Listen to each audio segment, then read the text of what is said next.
I'm originally Irish. My mother came to the United States of America in 1979. I was 9 years old. The fact that my family remained in Ireland and I remained connected with them certainly gave me an interest in things that were going on overseas. And my mother's a medical doctor, as is my stepfather. I was directly inspired by the work that my parents did.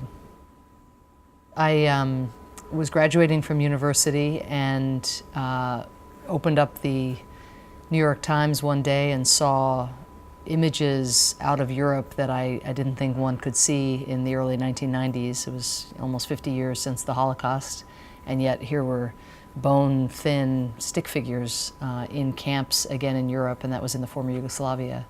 I didn't have any skills, but I had been a reporter in college. I had been a sports reporter, so I decided to try my luck at being a correspondent and became a journalist in the former Yugoslavia, covering the wars that caused such heartbreak for so many Europeans.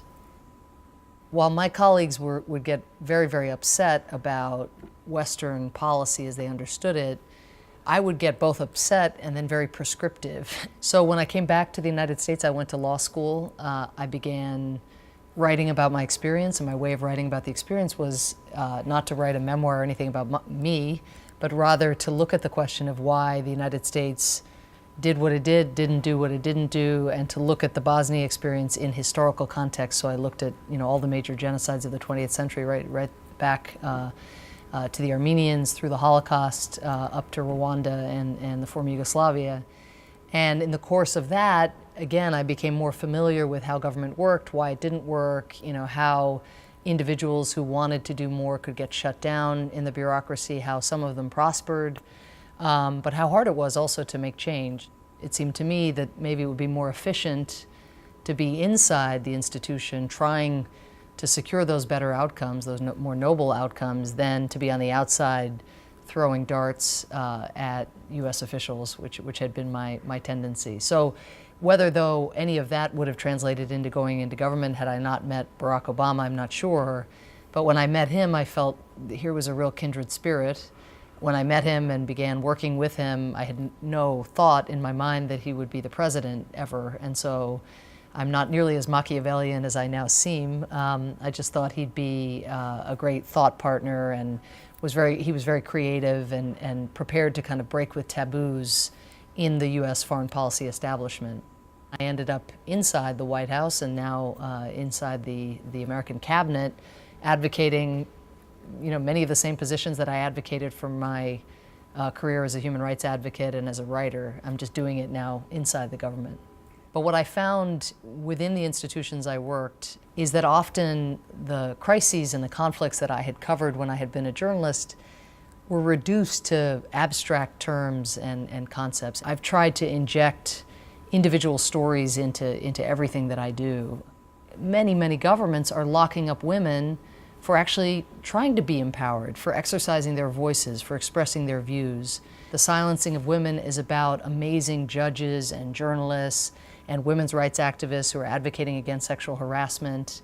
And governments that lock up those women are depriving their societies of checks and balances, of accountability, and of just amazingly dynamic women who would help take their societies forward. The more that we can turn the cause of women's empowerment, not just, in effect from being the right thing to do, which everybody kind of intellectually, many people at least agree it's the right thing to do, but if we shifted it to it also being the smart thing to do, and in everybody's interest, and not just rely on values, I think we'd have more success. So gathering that data is a really important thing that the United Nations, the World Bank, and governments who comprise these institutions needs to be doing. And I can see people's minds shift when they hear facts like that, or even facts about women's involvement in peace processes. There are now studies, and there's not a lot of data, but that show that when women are involved in peace processes at the table, when they're part of the negotiations, instead of just handed, outcomes from negotiations on the back end, the pieces that are secured, such as they are much more likely to last than when women are excluded. And it makes perfect sense because women are attuned to the issues that the communities are often fighting over and that have to be stabilized in order for a peace to last. Sadly, I won't be in this job forever, and it's a magnificent opportunity to also introduce my children to this global culture. My 6-year-old is peppering the ambassadors with questions about what animals do they have in their countries and why can't they have more elephants, and and they're learning a lot about flags and war and peace as well, because I try to share with my kids what I'm doing every day. A little sanitized for the 3-year-old, but my 6-year-old is getting more and more caught up in what's actually happening in the world. So I hope they'll be more empathetic, more globally curious. This is an incredible experience for my whole family to have, and the time will come when hopefully I'll be able to make up for some of the lost time, when I'm spending more time at the playground than in the Security Council. That day will come. Life is about cycles, I think.